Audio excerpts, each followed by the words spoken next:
మీ బట్టలకి సాఫ్టింగ్ ప్రొటెక్షన్ ఇచ్చే సరైన product Elim fabric conditioner.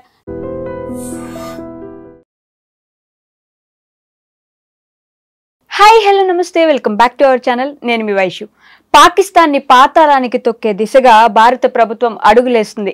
Operation Sindoor 2.0 మరి ఎలా ముందుకు వెళ్తుంది, మనం ఏం చేయబోతున్నాం, నెక్స్ట్ మన ప్లాన్ ఏంటి, ఈ అప్డేట్స్ అన్ని నాతో పాటు మాట్లాడడానికి ఎడ్విన్ కెరాసి గారు ఉన్నారు. సార్తో మాట్లాడదాం. హలో సార్, నమస్తే. హలో అమ్మా, బాగున్నారు సార్? Good afternoon. బాగున్నానమ్మా. ఓకే, సో అప్డేట్స్ ఏం జరగబోతుంది? ఒక రోజు నైట్ నిద్రపోయి లేచేసరికి కొత్త కొత్త అప్డేట్స్ చూస్తూ ఉన్నాం. ఎక్కడో ఇప్పుడు ఇంకా డేంజర్ జోన్లో పాకిస్తాన్ ప్రధానికే ముప్పు ఉందన్నట్టు తెలియజేస్తున్నారు. కాబట్టి ఏం జరగబోతుంది అంటారు సార్?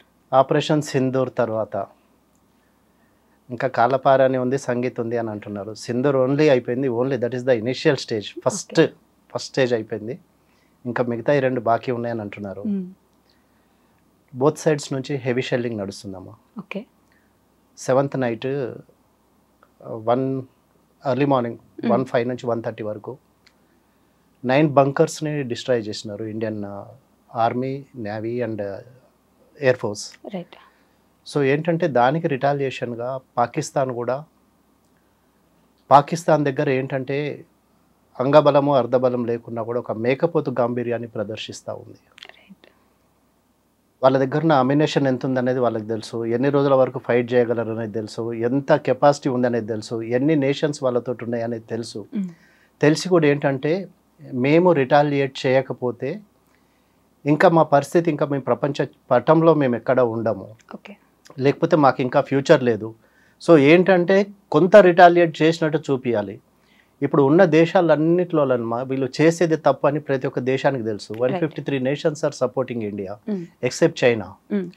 సో ఇన్ని దేశాలు సపోర్ట్ చేసినప్పుడు, ఇంత ఇది ఉన్నప్పుడు కూడా చైనా వాళ్ళకు రాడార్ సిస్టమ్ సప్లై చేసింది, చైనా వాళ్ళకి ఇంటెలిజెన్స్ ఇచ్చింది, చైనా వాళ్ళకి అన్నీ చేసింది.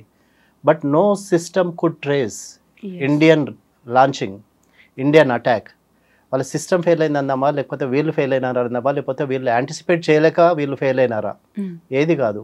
ఇదేంటంటే తరోగా ప్రాపర్గా ఒక స్ట్రాటజిక్ ప్లాన్ తోటి ఇండియన్ ఆర్మీ కానీ, నేవీ కానీ, ఎయిర్ ఫోర్స్ కానీ వాళ్ళ మీద అటాక్ చేయడం జరిగింది వితౌట్ దేర్ నాలెడ్జ్.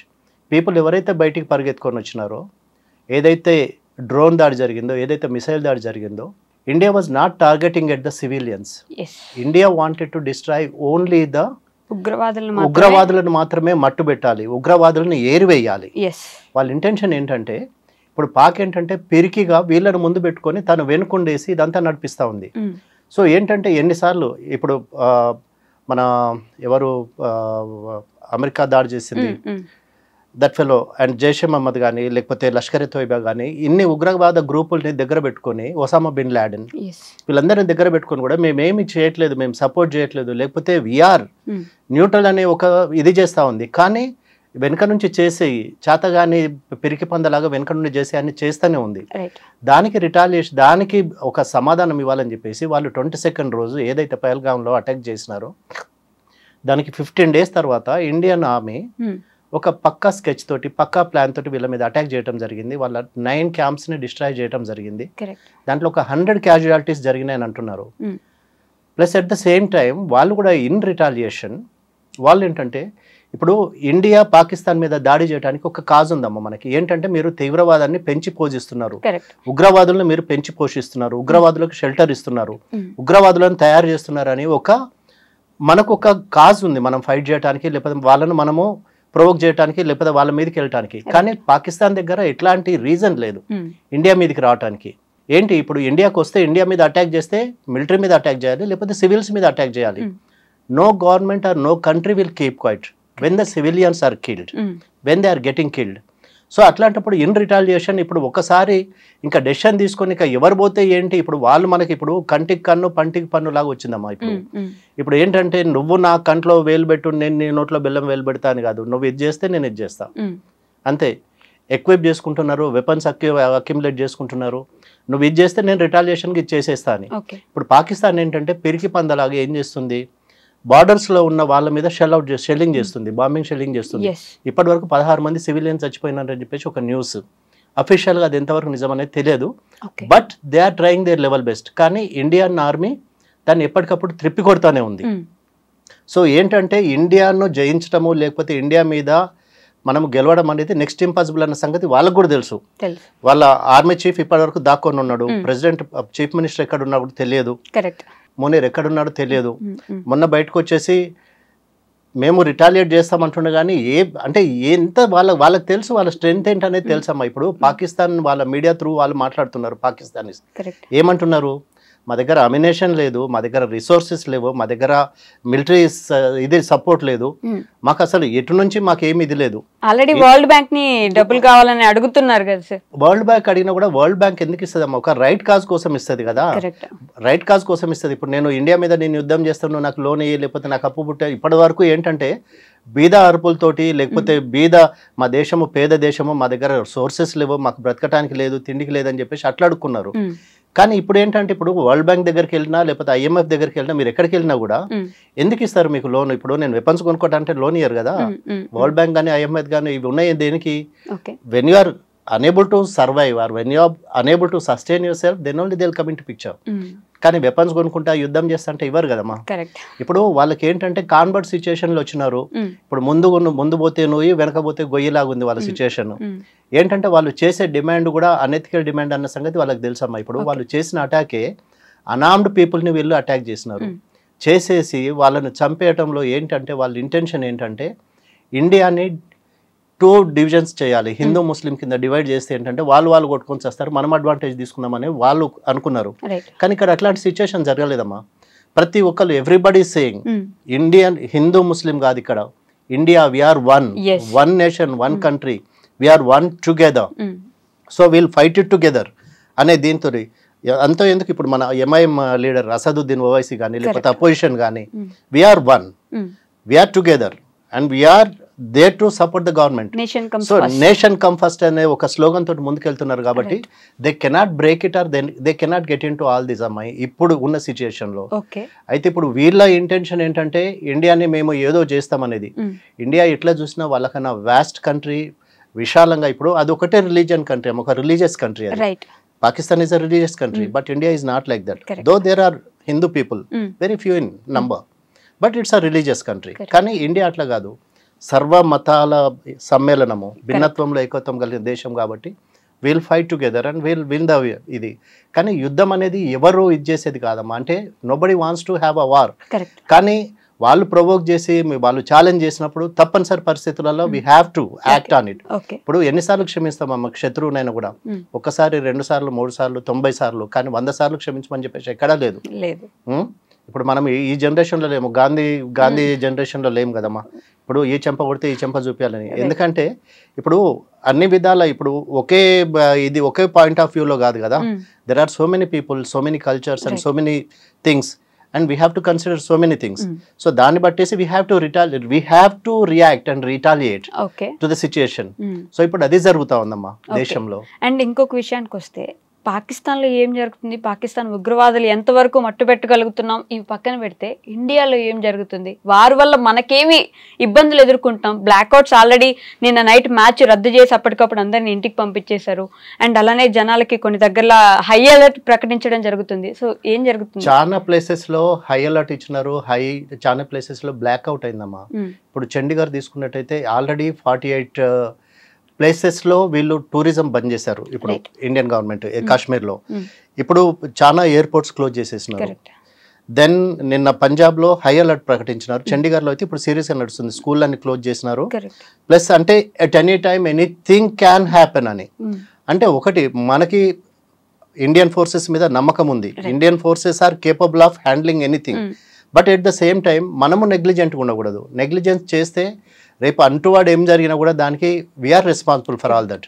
ఇప్పుడు ఒక దేశాన్ని మనం బదనాం చేయలేము, దేశాన్ని ఒకటే బ్లేమ్ చేయలేము మనము. We should be responsible Indian సిటిజన్స్గా, లేకపోతే ఆ రెస్పాన్సిబుల్ సిటిజన్గా. It's our responsibility. whenever there is a call or whenever there is a siren, we should be within 4 walls, within ఇంకా దానికన్నా మోర్ ఏంటంటమ్మా social media, misleading social media. అసలు అంటే దాంట్లో ఎన్ని వీడియోలు కరెక్ట్ వస్తున్నాయో ఎన్ని వీడియోలు ఫేక్ ఉన్నాయి అనేది ఎవరికీ తెలియదు. అట్లాంటప్పుడు మనము అవతలని మనం రెచ్చగొట్టకుండా ఉంటే చాలు. మనం ఏం చేయకపోయినా మంచిదే, దేశం కోసం మనం ఏమి చేయకపోయినా మంచిదే, కనీసం ప్రొవోక్ చేయకుండా దాన్ని మనం ఎస్కలేట్ చేయకుండా ఉంటే that's a very good thing. Then being the citizens, ఒకవేళ వారంటూ వస్తే అది ఎన్ని రోజులు నడుస్తుంది లేకపోతే ఎన్ని రోజులు జరుగుతుంది అనేది nobody knows. But at the same time మనం కేర్ఫుల్గా ఉండాలా, ప్లస్ క్రౌడెడ్ ప్లేసెస్ పోవటము ఆపేయాలా, మాబ్ గ్యాదరింగ్ ఆఫ్ చేయాలా, plus high security high alert places like Delhi, Bombay, Bengaluru, Hyderabad and Vizag. I think these are the 5 places on very high alert. So ఏంటంటే every citizen should be very careful with his own life and with the neighbouring people. మీరు కూడా ఒక సైనికుడే. ప్రతి ఒక్కరు ఒక సైనికుడు లాగానే behave చేసి ఒక సైనికుడు లాగా యాక్ట్ చేస్తేనే we can come out of the situation అమ్మా. ఇప్పుడు ఏంటంటే వాళ్ళ మెయిన్ ఇంటెన్షన్ ఏంటంటే కాశ్మీర్ హమారా హై అని అంటున్నారు. కాశ్మీర్ ఎప్పటికీ వాళ్ళది కాదు, ఎప్పటికీ వాళ్ళకి చెందదు. ఇప్పుడు ఏంటంటే కాశ్మీర్ కు ఉన్న మెయిన్ వాళ్ళకున్న సోర్స్ ని వాళ్ళు కట్ చేయాలనే ఇంటెన్షన్ తోటి they have killed 26 to 28 innocent people, unarmed people. అక్కడ ఏంటంటే కాశ్మీర్లో టూరిజం బంద్ అయితే ఇంకా ఫ్యూచర్లో ఎప్పటికీ ఇంకా అక్కడ ఎంప్లాయ్మెంట్ అనేది ఉండదు, రిసోర్సెస్ ఉండవు. కాబట్టి మళ్ళీ వాళ్ళు ఎంప్లాయ్మెంట్ కొరకు they have to come back to అస్.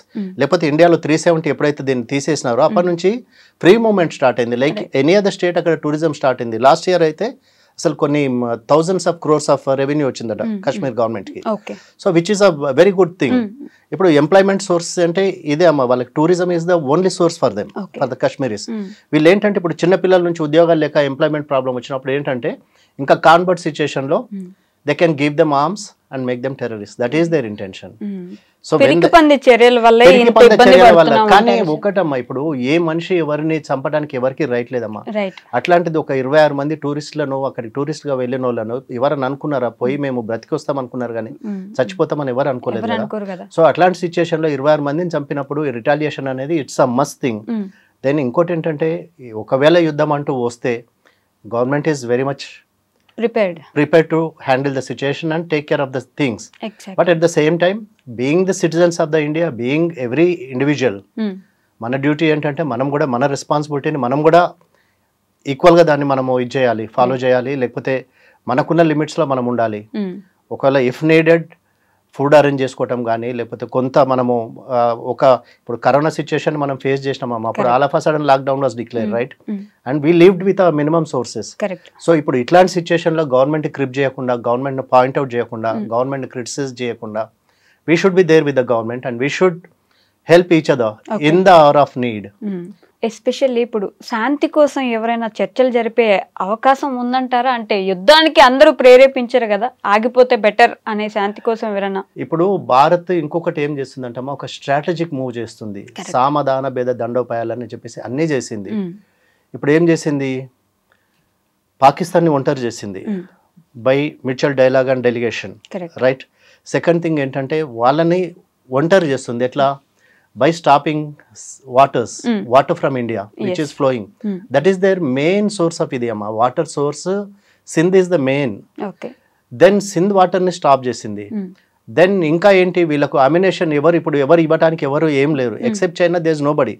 ఎందుకు చైనా ఎందుకు సపోర్ట్ చేస్తుంది పాకిస్తాన్ని? Because they have their own gains.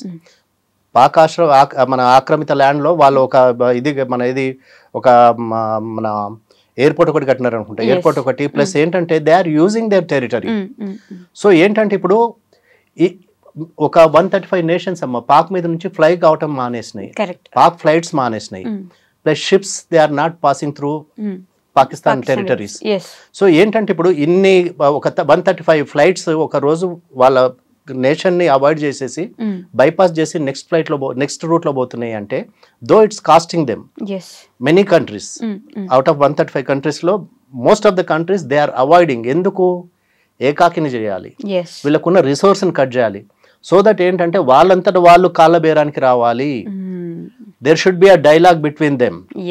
That is the main reason. సామధాన అన్ని అంటే ముప్పేట దాడి అంటారు కదా. So they are cornering them from all the corners.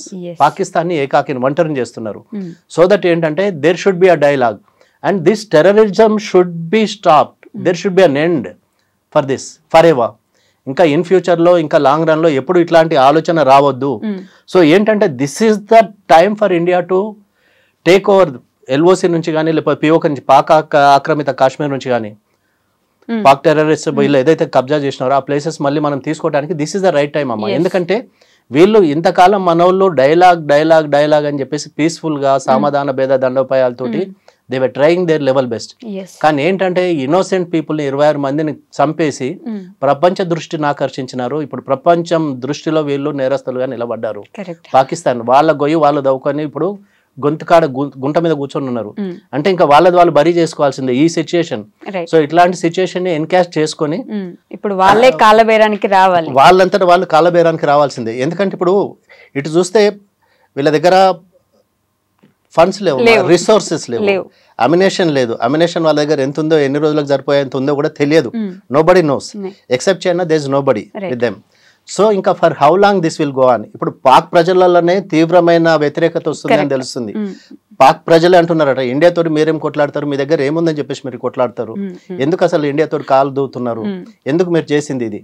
ఇప్పుడు వాళ్ళు one way they want Kashmir, instead of coming direct వాళ్ళను ఉగ్రవాదుల్ని ఉసికొల్పేసి వాళ్ళని మన మీదకి పంపించేసి వీళ్ళు ఏం చేస్తారు అని చెప్పేసి ఇన్ రిటర్న్ చూసినారు.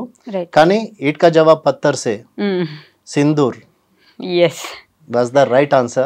And it was a fitting answer for the మోడీకి వెళ్ళి చెప్పు మేము చెప్పేసి మేము మోడీకి వెళ్ళి చెప్పంటే మోడీకి వెళ్ళి చెప్పినాం ఇప్పుడు ఏమైంది చూడని అన్నారు. So that's a fitting answer given by the Indian government. And we should give them the best support and wishing them all the very best and success amma. Okay sir, thank you so much. We should not have the war also, but if it's compulsory then we have to face it. Yes, should be prepared.